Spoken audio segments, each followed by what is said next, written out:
Ее, которой применимы все эпитеты в превосходной степени, выдающаяся, легендарная, несравненная, не стала на 86-м году жизни. Это невосполнимая утрата для российского балета, да и мирового искусства в целом. Народная артистка СССР, первая остинская балерина, успела при жизни стать народной артисткой и Южной Осетии. Как будто сама судьба занесла ее в рамках гастрольного тура по родным краям, в Схимвал, чтобы сполна воздать ей по заслугам еще при жизни. Совсем недавно в Юго-Остинском драматическом театре Светлана Зантимировна отметила свой юбилей вместе с продолжателями дела всей своей жизни и артистами Большого. Она успела, она смогла подарить своим южным соотечественникам соприкосновение с прекрасным и уезжала, видимо, с чувством выполненного долга, собрав в дорогу бурные овации и искреннюю признательность местного зрителя. Арбузных, за такой прием. Просто я очень тронута.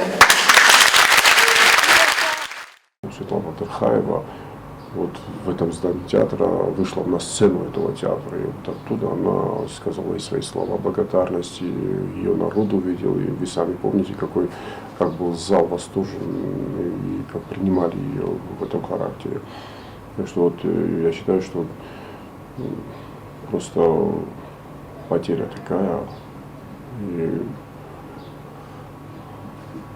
как и Вероника Дударова, как и Жанна Плиева.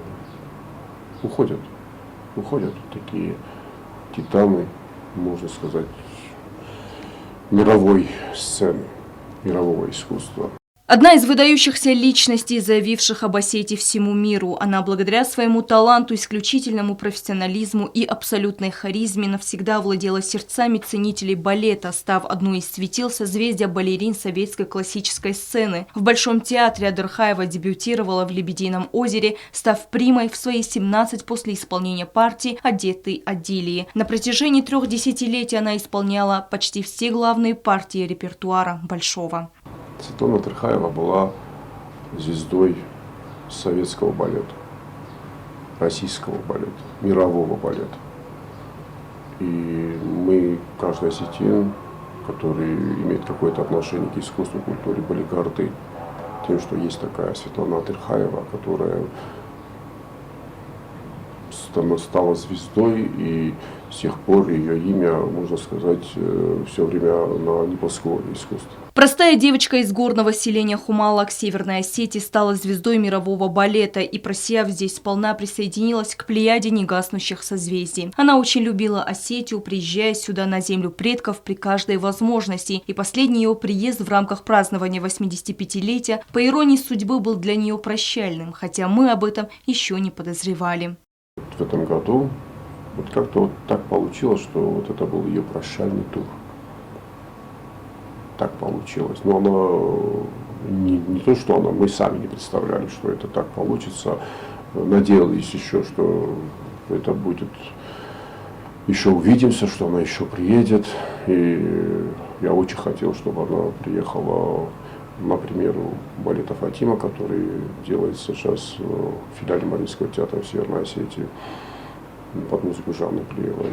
И я с ней на эту тему тоже говорил, она была очень заинтересована, чтобы приехать и увидеть это все. Народную артистку СССР и Южной Осетии похоронят на Троекуровском кладбище рядом с могилой супруга. Церемония прощания со Светланой Адырхаевой состоится 30 августа в Большом академическом, сообщает пресс-служба театра. А мы разделяем горечь утраты вместе с родными и близкими Светланы Зантимировны.